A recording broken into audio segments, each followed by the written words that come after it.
Bonjour, je suis Bénédicte. Avec mon associé Pascal, nous pratiquons le yoga et la course à pied depuis plus de 20 ans. Nous avons donc créé le running yoga. C'est une méthode de yoga spécifique pour les coureurs. Nous vous parlons aujourd'hui depuis les rives du lac Léman où nous allons préparer votre corps pour aller nager grâce à 3 postures de yoga.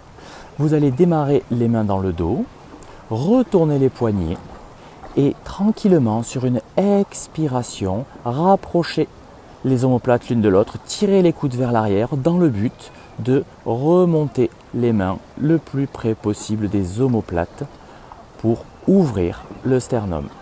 Restez quelques respirations dans cette posture et puis à nouveau vous pourrez relâcher les bras, ramener les mains en direction du ciel et vous préparer à venir vivre le mouvement dans l'autre sens.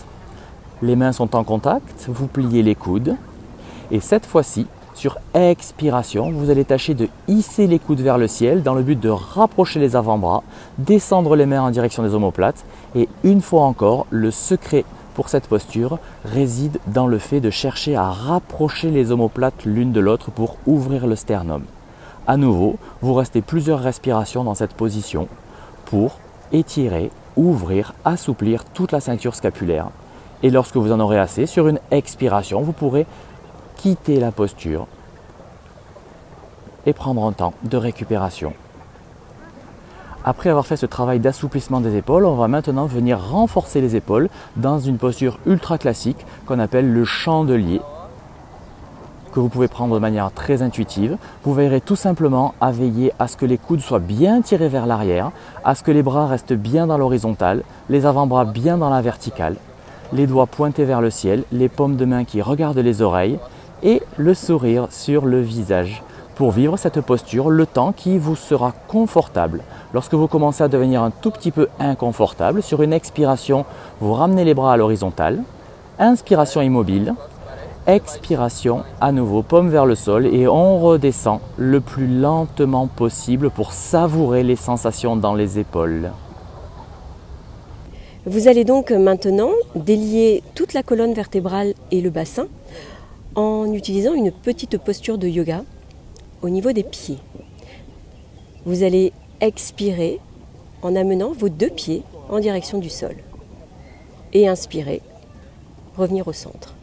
Le faire une dizaine de fois et observer l'incidence de ce léger mouvement sur les jambes et le bassin. Puis en deuxième instance, vous placerez la jambe droite sur la jambe gauche. Et puis vous laisserez à nouveau partir vos 2 pieds, les jambes, le bassin, les fesses, sur les côtés. Une dizaine de fois à nouveau, puis vous changerez le positionnement de la jambe. Donc vous mettrez maintenant la gauche sur la droite. Et intéressez-vous aux incidences du mouvement sur tout votre corps, jusqu'aux épaules et même au sommet de la tête. Enfin, troisième partie de cette posture de yoga, le talon entre les 2 orteils. Et là, vous allez observer que la bascule est un petit peu plus intense. Laissez bien le mouvement se faire. Ne forcez rien. Changez à nouveau le positionnement de la jambe. Et surtout, agissez sur expiration quand les pieds touchent le sol et revenez à l'inspire au centre. Voilà, vous êtes prêts.